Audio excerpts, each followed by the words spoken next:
جو خبریں ہیں وہ گردش کر رہی ہیں. تو یہ فرما دیں کہ ہمارے مسئلے کا حل کیا صدارتی نظام میں ہے سر؟ نہیں عثمان صاحب دیکھیں، ایک بہت ہی چھوٹے مطلب میں ٹولہ ہی اس کو کہہ سکتا ہوں، اس کی یہ خواہش ہے اور بڑی شدید خواہش ہے کہ اس ملک میں پریزیڈنشل فارم آف سے گورنمنٹ ہونی چاہیے. مگر سوال یہ پیدا ہوتا ہے کہ 4 دفعہ تو آپ یہ نظام یہ نظام جو ہے آپ اس کو اویل کر چکے ہیں، سارا چار سسٹم 4 دفعہ آپ صدارتی نظام اس ملک میں دیکھ چکے ہیں، اور ہمیشہ ان صدارتی نظام کے حوالے سے پاکستان کو جو ناقابل تلافی نقصانات پہنچے ہیں، معاشی طور پہ، سیاسی طور پہ اور دوسرے فورن پالیسی کے حوالے سے دنیا میں جو تنہائی ہمارے نصیب میں آئی ہے، یہی صدارتی نظام کی وجہ سے. سب سے پہلے لیجئے اپنے ایوب خان کے صدارتی نظام کو. یہ میں نے پہلا ملک دیکھا ہے اور تاریخ میں میرا خیال پہلا موقع ہے کہ جس ملک کا صدارتی نظام میں بیٹھے ہوئے کیبنٹ اپنے ملک کے خوبصورت اور ہمیشہ بہنے والے دریاؤں کو جو ہے فروخت کر کے جو ہے ہمیں ان سے محروم کر دے. اور اب یہی آپ دیکھیں کہ بلوچستان میں ایک بہت بڑا علاقہ ہے جس کو آج آپ ریکارڈنگ کے حوالے سے کہتے ہیں، اسی سے منسلک ایک بہت بڑا پورشن ہے، ایک بہت بڑا حصہ اسی ایوب خان کے زمانے میں جو ہے وہ ایران کے حوالے کیا گیا. یہ تو پہلی صدارتی نظام تھی. اس کے بعد آپ آئیں جنرل یحییٰ خان کے صدارتی نظام پہ، جو ملک سے مشرقی اور مغربی پاکستان کے حوالے سے اس دنیا میں وجود میں آیا تھا. آج وہ دوسرا مشرقی پاکستان کا نام و نشان ہمارے ساتھ نہیں ہے.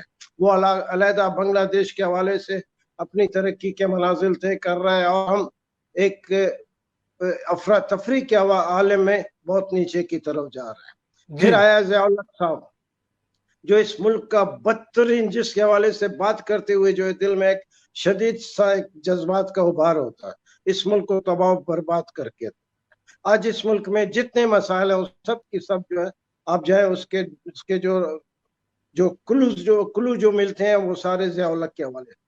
پھر آیا پرویز مشرف، تو ان کا دل نہیں بھرا، مگر ان کی ایک شدید خواہش ہے. مگر اب یہ ملک، اس ملک میں بہت طاقتور سیاسی لوگ موجود ہوئے ہیں، ایک سوچ موجود ہے، ایک پارلیمنٹری سسٹم کو لوگوں نے ذہنی اور قلبی طور پہ تسلیم کر لیا ہے.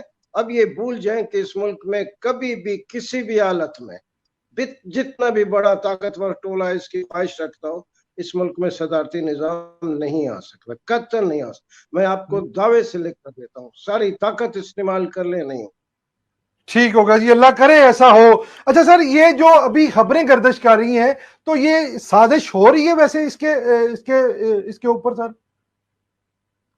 نہیں سازش، میں کیا کہتا ہوں، سازش ہونے سے کیا فرق پڑتا ہے؟ 10 دفعہ کرتے رہے، سامنے آ کر. سازش تو بہت بڑی بہت چھوٹی بات ہے، اب تو سامنے کھلم کھلا بات کرتے ہیں، مگر ان کے ہونے سے تو نہیں ہو سکتا، ان کی خواہش پہ تو نہیں ہو سکتا. یہ بہت بڑا ملک ہے، میں ہمیشہ کہتا ہوں یہ 22 کروڑ عوام کا ملک ہے، اس کو اپنی مرضی سے چلانے والے دن گئے. یہ اس میں ایک بہت طاقتور جمہوریت کے حوالے سے، انسانی حقوق کے حوالے سے، اس ملک میں لیڈرشپ کو آگے لانے کے حوالے سے ایک بہت مضبوط سوچ موجود ہے. اس کو اب صدارتی نظام پہ بے شک جو بڑے بڑے لوگ بولتے رہے، جو لکھتے رہے، ان کے بولنے سے لکھنے سے کچھ نہیں ہوتا، اور سازشیں تو بہت چھوٹی سی چیز ہے. اللہ پاک ملک پاکستان کی خیر فرمائے. یوٹیوب پر گوگلی نیوز دیکھنے کے لیے youtube.com کی سرچ بار میں googly news T V type کریں. گوگلی نیوز کے پیج پر سرخ رنگ کے سبسکرپشن والے بٹن پر کلک کرنا نہ بھولیے. یوٹیوب پیج پر اپلوڈ ہونے والی ویڈیوز سے باخبر رہنے کے لیے بیل آئیکن پر کلک کیجیے. آپ کو ہر نئی ویڈیو کے بارے میں نوٹیفیکیشن موصول ہو جائے گا.